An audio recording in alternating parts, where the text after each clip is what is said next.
Inilah yang gue temukan di sana, mulai banyak aksesoris yang benar-benar original dibutuhkan untuk Wuling Mini EV nanti. Kalian pasti tahu konsep early adopter, dimana kalau kalian menjadi orang yang mengadopsi sebuah teknologi, mengadopsi sebuah produk di awal-awal, maka kalian akan dapat banyak benefit. Itu yang gue alami ketika gue membeli Karimun, gue bukan beli Karimun, gue beli Ayla yang versi pertama waktu diskon banget, waktu LCGC pertama keluar. Jadi mobil itu gue beli dengan harga 80 juta doang. Tapi kali ini kita akan ngebahas Wuling Mini EV. Nah, gue mencoba melakukan research teman-teman di marketplace, ada di Tokopedia, ada juga di AliExpress yang worldwide, yang global. Dan inilah yang gue temukan di sana. Seperti kalian lihat di layar ini, sudah mulai banyak yang menjual aksesorisnya. Mungkin aksesoris memang yang paling banyak dijual ada dekalnya, dekal yang terkenal di Cina, di mana mobil ini sangat laku di pasaran. Jadi ada stiker-stiker yang paling Hello Kitty, ada juga Pikachu. Ini yang paling laku banget. Tapi mungkin ini nggak terlalu akan laku di Indonesia. Karena Indonesia lebih suka yang stiker-stikernya sporty gitu ya. Berikutnya gue melakukan research ke AliExpress yang lebih worldwide, dimana orang Indonesia juga banyak belanja di sana.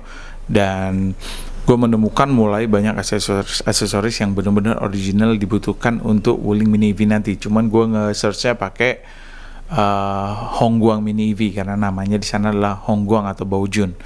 Nah, artinya ini semua barang-barang udah bisa sampai ke sini saat nanti mobilnya sudah datang. Nah, tapi gue mencoba lebih research di Tokopedia ini. Gue akan ngebahas di sana, dimana toko-toko ini sudah mulai menjual.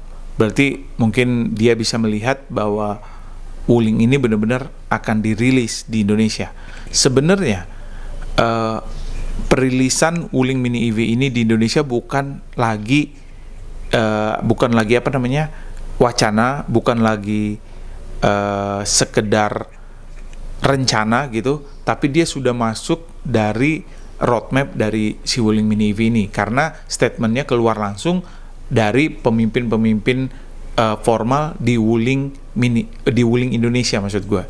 Nah, artinya mereka bilang kita nggak bisa ngeluncurin lebih awal ataupun lain sebagainya. Kita mau ngeluncurinnya itu secara global di seluruh dunia. Dua atau berapa dia nggak sebut model Wuling EV yang terbaru, dan itu akan di launching secara worldwide. Artinya apa? Pabrik yang di Indonesia itu kan cukup besar kapasitasnya. Mungkin di awal-awal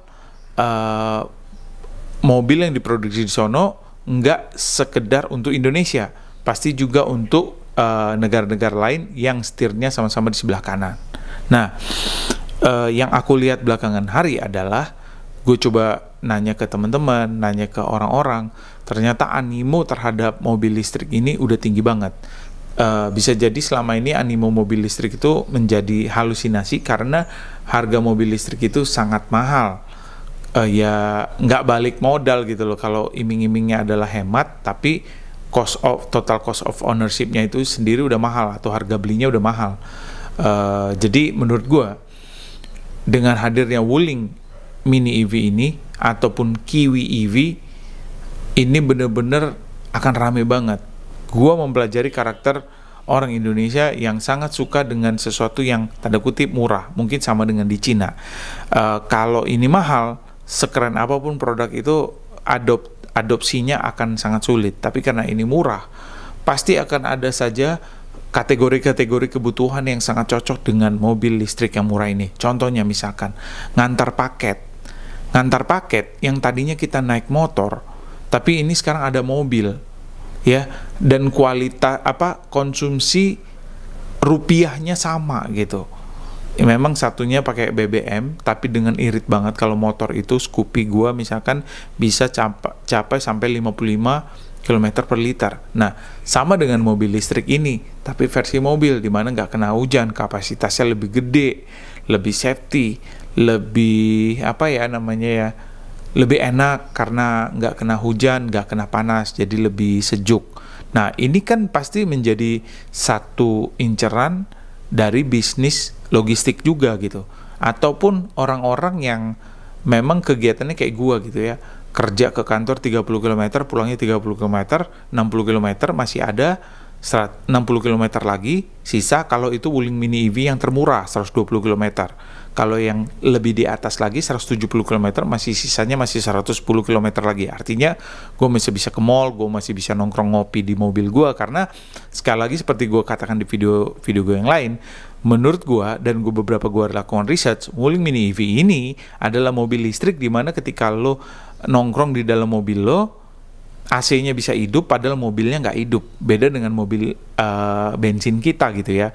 Kalau kita nongkrong di mobil sekedar untuk mendapatkan AC yang dingin tapi engine-nya hidup, kita kasihan tuh sama engine gitu kan. Nah, dengan mobil listrik ini menjadi solusi baru gitu, dimana di saat-saat corona seperti ini kita nongkrong itu kan sulit banget bisa terpapar virus. Nah, kita bisa tetap ngopi tapi kita nongkrong di mobil kita dan tidak mesti ngidupin engine karena nggak punya engine, dan nggak mesti ngidupin mobilnya tapi cukup ngidupin air conditionernya aja dan kita mendapatkan kehangatan. Dan itu cocok banget di Jakarta yang panas dan di Indonesia secara umum gitu. Nah, menurut gua itu adalah alasan yang paling kuat di diri gua kenapa gua akan membeli Wuling Mini EV atau sejenisnya, atau Kiwi EV, atau bahkan Dongfeng juga ngeluarin, atau Chery juga bakal ngeluarin. Gue akan cari yang termurah, yang teririt, dan tentunya memberikan gue banyak manfaat. Tapi sejujurnya gue mau membeli yang 300 km kapasitasnya supaya gue bisa nongkrong lebih lama lagi. Bahkan mungkin kalau gue nekat gue berani ke Bandung.